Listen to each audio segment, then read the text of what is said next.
তো রাত্রে ঘটনা এর আগেও হয়েছে। এর আগে মোটামুটি তেল তার ব্যাটারি এগুলো চুরি হতো। কালকে রাত্রে ঘটনা 20 থেকে 25টা গাড়ির সেলফ খুলে নিয়ে যায়।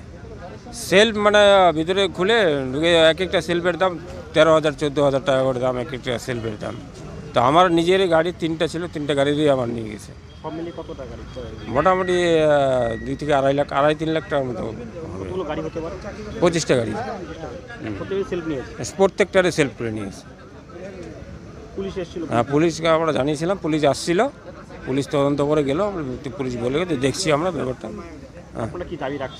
আমার দাবি রাখছি যে পুলিশ প্রশাসনের কাছে আমাদের এটাই দাবি যে এটা যেন আমরা ভালো করে যেন একটু ইয়ে করে আর কি, পুলিশ তদন্ত করে উপযুক্ত শাস্তি দেয় আর কি।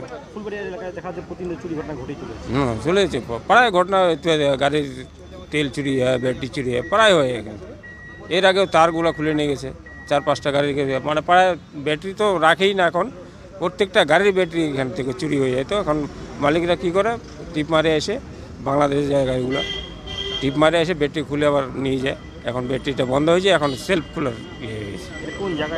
এটা ফুলবাড়ি ট্রাক্টর নুরুল ইসলাম।